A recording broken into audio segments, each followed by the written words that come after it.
Bonjour chers collègues, et bienvenue dans notre troisième numéro de Le Fonctionnaire. Comme vous le savez, Le Fonctionnaire est un outil de vulgarisation administrative élaboré par la cellule de communication du Secrétariat général au ministère de la Justice. Il repose sur la loi de juillet 2016 portant statut des agents de carrière des services publics de l'État et sur le cadre organique du ministère de la Justice fixé par l'arrêté ministériel du 13 février 2025.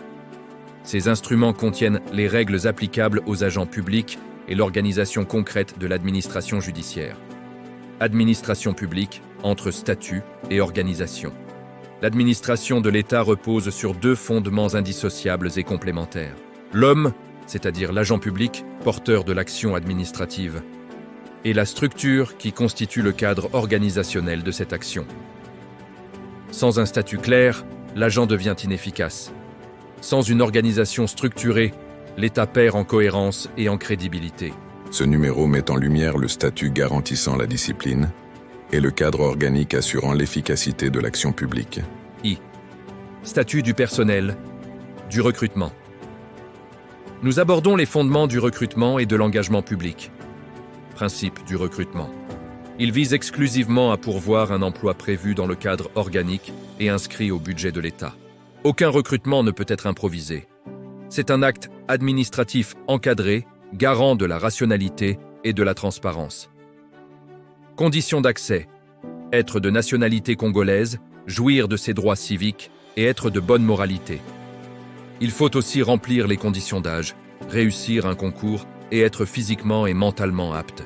L'administration publique recherche des agents compétents, disciplinés, loyaux et responsables. Mode de recrutement. Le concours est le principe général, garant de l'égalité des chances pour tous. Le recrutement sur titre reste l'exception, fondé uniquement sur des qualifications spécifiques. Sélection des candidats. Seuls ceux ayant réussi et classés en ordre utile peuvent être admis. Qualifications requises. Elles sont déterminées en fonction des exigences propres à chaque poste et niveau de responsabilité.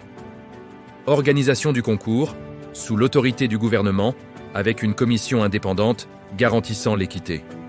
Dossier administratif. Chaque agent possède un dossier constituant sa mémoire professionnelle et l'outil de gestion de sa carrière. Matricule et serment. Avant sa prise de fonction, l'agent reçoit un numéro matricule et prête serment de fidélité. Par cet acte, le fonctionnaire devient officiellement serviteur de l'État.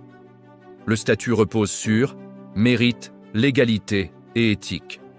Ainsi prend fin cette première partie de notre troisième numéro présenté par la cellule de communication. Sous la conduite du directeur-chef de service, Léon Mboyo Chabani Ikuku. On se retrouve prochainement pour la suite. D'ici là, portez-vous bien et à très bientôt.